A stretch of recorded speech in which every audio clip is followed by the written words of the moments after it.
Hi, and welcome back to my channel. My name is Alicia if you're new here, and I'm a mom of 3 small children, and this year we are starting kindergarten and preschool on the 23rd of August. That's when our school district starts, and so I just figured we would start around the same time as them, but we've been schooling really since last March.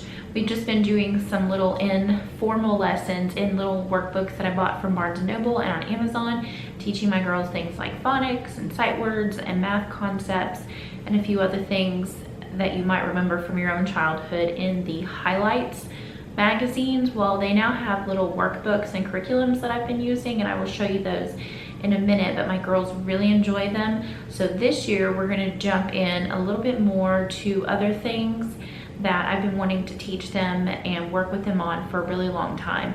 We don't do a lot of formal school. We follow a method called Charlotte Mason, and so she really didn't have kids doing anything before 6 years old or first grade. So I'm just working with them on things that I wanted to do previously, but because they were still young, I don't want to give them too much too soon, I guess. I don't want to be too formal, but they really do enjoy learning what they're learning, so I feel like there's no harm in doing it the way we're doing it. This year I didn't purchase a formal curriculum. I don't plan on doing anything like that probably until they're upper elementary, or if something happens one year and I just need another curriculum because I don't have time to make one, I will. But right now we're just doing some informal stuff that I came up with on my own. I used this book, if you can see it, it's called The Early Years, by a small business called Simply Charlotte Mason, and they put out a lot of curriculums and books for people who follow the Charlotte Mason method. I really enjoy a lot of their stuff, but this particular book goes into things that you can do with small children before the age of 6. Again, Charlotte Mason didn't recommend starting any kind of formal education until children were at least 6, and so I wanted to stick to that concept while still teaching my children some things that she said that children can learn. So what I did, I used this book as my spine or foundation for what we're going to be learning, and I just went through, I read this whole thing back in the spring, and then over the summer I just went through and made a list of all the things that she said children could learn. So we're going to be working on some pre-reading skills, phonics, reading. My girls are maybe at different levels, but I'm going to kind of follow them and see what their interests and their abilities are and where they take it while still guiding them. So, but I will talk about that in a minute. We're also going to be doing some outdoor stuff, some nature studies, some map drawings, and we're going to be learning a lot about God, and we're going to be learning how to pray and telling time and a few other things I'll share with you in just a moment. So this year, everybody has a notebook that they're going to be working from. I have my own notebook, which has all my information in it and my own plan of study. I call it a plan of study because it's not really, or plan of learning, because it's not really a curriculum. It's just kind of a guide of what I'm going to be using to teach my girls. The other thing that I'm going to be using to teach my girls is a series called Childcraft. I bought it from my neighbor about 2 or 3 months ago, and it's in pretty pristine condition.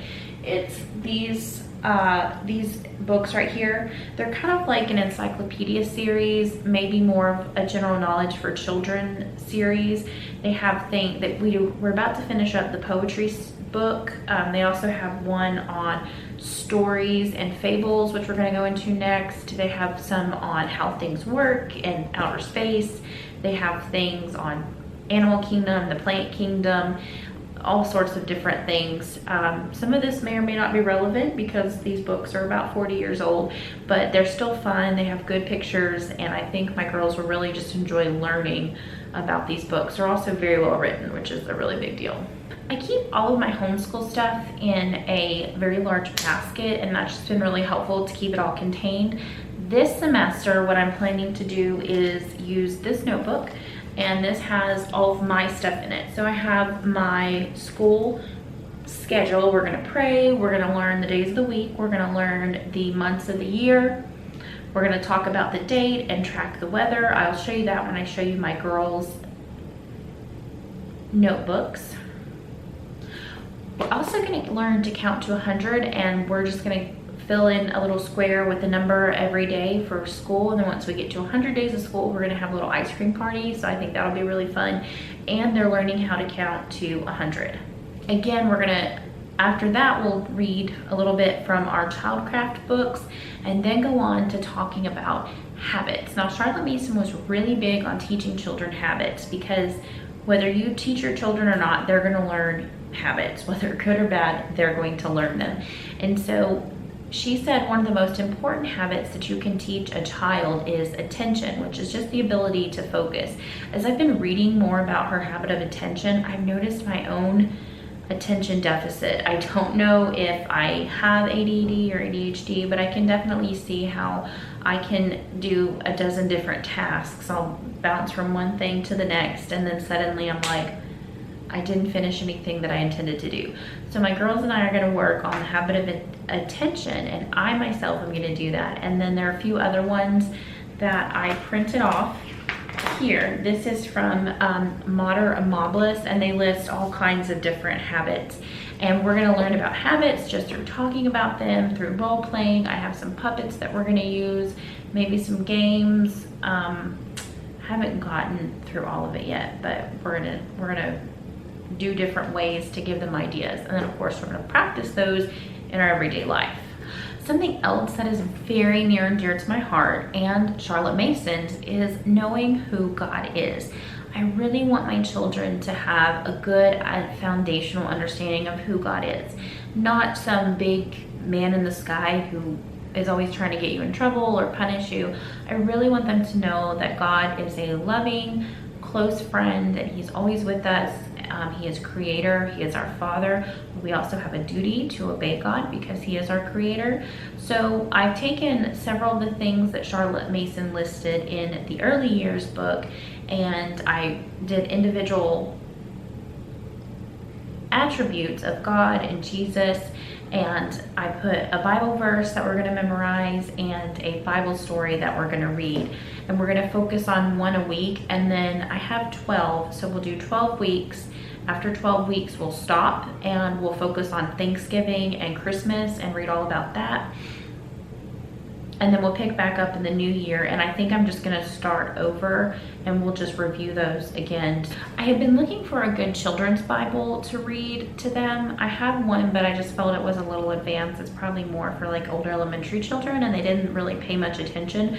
I found this book though at the thrift store. I really didn't want to pay full price, but I just happened to find this, and I believe that God always provides, because there have been so many things that I've been looking for and I found them for dirt cheap at the thrift store, or someone has given them to me. And I think this is one of those cases where this Bible pops up and I found it and I didn't have to pay a lot of money for it. So I was very happy with this find. So we will be using this Bible, this children's Bible, as our Bible this year. Now, it is very well written. A few other things that we're going to be talking about are reading and pre-reading skills. We're going to be working on phonics and some writing, not a lot, a little bit of writing, mostly phonics and games, lots of phonics games and sight words. I'll share with you the curriculum that I'm actually going to be using. Now, I know I said I wasn't going to use a curriculum, but these are actually free, so I am okay using them. And then the last thing that is in my notebook, I can't show you because the glare on the page protectors, but I printed off, it's called the Dolch sight words. Apparently this is like an official list of sight words that a lot of people use. And so I printed off the one for pre-K and for kindergarten, and I'll be working with my girls on those once they've gotten a really good grasp of phonics and putting words together. Now for the fun stuff.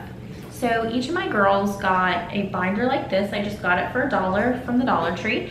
They got to pick out their own. One likes purple and one likes pink. Those are their favorite colors, so that's just kind of the scheme that I stick to. So in each of their binders, they each have one of these. It is a, it's a graph with 100 squares, and every day that we have school, they're gonna color in a square until they get down to 100. It's a very good way for them to slowly count to 100 so they can start absorbing the pattern of the 10s, the 20s, the 30s, and how it just is very repetitive with each new one. And then when we get to 100, days of school, we will do a ice cream party. This is a little chart that I made in Microsoft Word. I just went in and I used the insert graph function, and then I went to the icons and I inserted all the 5 main kinds of weather that we have here. We almost never get snow. We had 2 freak snowstorms this past winter, which is more snow than we've had the entire time that I've lived here. I think it snowed 3 times in the 10 years that I lived here, not counting the 2 snows that we had this past winter. So I didn't put that on there because I didn't have room for it, but I try to make them as big as I could so they can color them in, because they're still little and they kind of get everywhere, and I want to keep the color contained. So we're going to track the weather. I think we're going to do this seasonally. There's about 80 on here. I think there's 80 blocks, so hopefully it's enough for 80 days, but we'll see. I guess when it gets full, then we'll know. And then lastly, I did these little sheets and then I laminated them, but it's the months, the days of the week, and then numbers, so they can slowly start we can really start reinforcing numbers 1 to 30 or 31, and then we're gonna sing about the different months and days of the week. So every child has that in their folder. They also have these, I also bought these graph paper notebooks from Walmart, and I also bought a pack of highlighters for myself. I'm gonna use these with the 2 reading programs that we're doing. That way I can write and they can trace it. It's just another sensory way for them to learn their letters. I have a feeling that my oldest child is really going to devour the highlights workbooks that I gave her. There's only like 48 pages in them, so even if she does 2 at a time, she's probably gonna fly through them before the end of the year, and I really needed something else to supplement for her work because she just devours workbooks faster than my other one does. She pretty much does that with everything, but I needed a backup, and so this is going to be really good for them because we can work on words and sounds and word building, word families, and I don't really need. This is great because I can customize it and we can bounce around if we want to. There's just a lot of really good things that come out of having this and a highlighter. The other 2 things that are in her workbook is this highlights reading. We love these highlights workbooks. She's actually finished most of the kindergarten ones. I think we have the last 2 kindergarten ones maybe, except for the pads. They have a few lift up pads that you can do, and we may look into getting those, or I may just skip these and move on to something more traditional. So we have reading and we have math concepts. So we're going to start the year off with these 2. She also has writing and math. I don't know what the difference is between math concepts and math, but we'll finish these 2 and then we'll move on to the next 2 when she's done with those. We're only going to do about 2 pages at a time so we can extend them through the school year. So the next notebook I have is pink for Eliza. She is my little preschooler. She also has the weather tracker, the days of the week sheet, and the 100 days of school. She also has a graph notebook because I'm going to be working with her on word building as well. But she does have highlights workbooks that are for a preschool level. Right now, she's going to be working on numbers. And then this pad of getting ready to read and write. Now, she has 3 other of these smaller pads. This one is cutting and pasting. There's one on tracing and pen control, and one on thinking skills. And she wanted to start with this one. So these 2 we will start, and we'll probably do just a few pages a day. But this one we're probably going to burn through pretty quick because it has less pages than the other 2. And so once she's done with this one, then she'll choose the next one that she wants to do, and so on. But that is what Eliza's going to be learning from her workbooks. And then I have a few things on my tablet that I plan on using as well. So I have 2 reading programs that I wanted to use just to help me get into teaching them to read. I have never taught any other human being how to read, and so I'm really just learning as I go.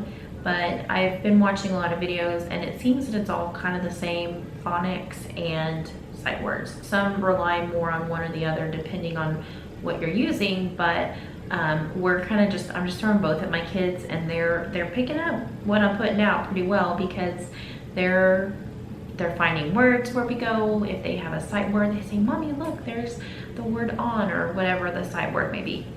So this is one of the first programs that we're going to be using. It's called Under the Home, and she has this phonics curriculum, and it's really awesome because it's actually for grades K through 2. So you can kind of use it anywhere in between. So if we don't finish it this year, we can just roll right into it next year, which we'll probably continue to homeschool through the summer, so it won't really matter. The thing that I like about it is it really focuses on ear training and tongue training before it jumps into actual reading. I think that's going to be really helpful for my girls. Even though we've practiced a lot of ear training, this gives step-by-step instructions how to do that. We've done a lot of games in the past, but this actually uses words, and then it uses excerpts from stories. So the first one is from Three Little Pigs, and it pulls out certain words in the Three Little Pigs, and then you have to say it phonetically, and then the child has to say to you what they heard you say.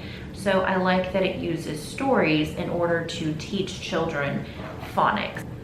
The thing that I really like about this Under the Home is that it parallels really well with McGuffey's primer, which I haven't looked too deep into, but from the things that I've skimmed so far, it looks like we can just transition into a reading program under the McGuffey name. So the other program that I'm going to be using is called Alphaphonics. It's another program that a lot of moms use that I've seen on YouTube, and I've kind of skimmed it and I like it. I don't know if my girls will take to it too well, which is fine. They jump right into phonics and word building, and I think my girls will do pretty good with it. If not, that's fine. We'll just kind of set it aside. At the same time, it'll work really well using the notebook that we have. Okay, so my battery died earlier, and that's going to explain why there is probably a difference in light and a few other things.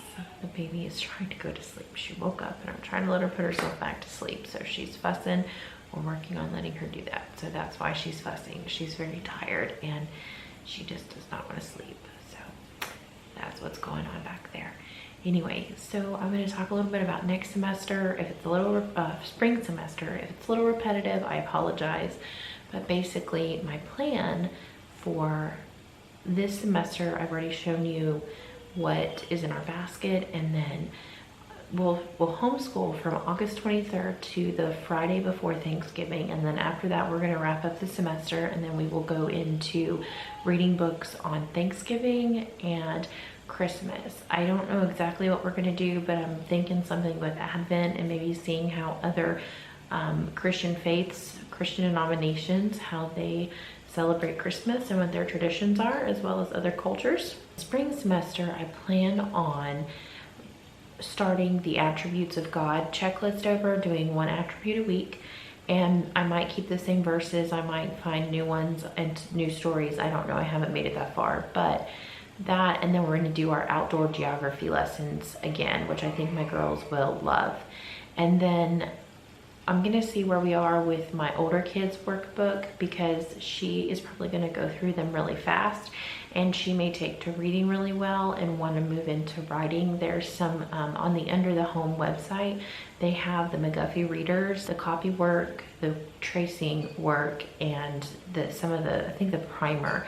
They all are for grades K through 1 and K through 2.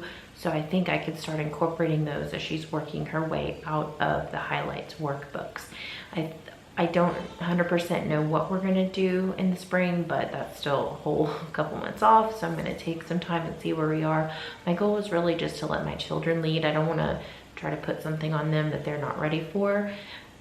We still have a lot of wiggle room right now. They're still learning. I just want them to enjoy learning. I want to give them ideas and things that they enjoy, so they can eat it up and do what they want with it, as opposed to just putting a bunch of information in their brain. That's my goal, and so far that's worked well for us. We'll just have to see what they're doing and what they're interested in and where they are in the future. So that's what we're doing for this semester, and I hope you enjoyed it. I want to do some more videos about free or cheap homeschooling and some resources that I found very helpful. Anyway, I hope you enjoyed this video. Please like this video and subscribe, and I'll catch you in the next video.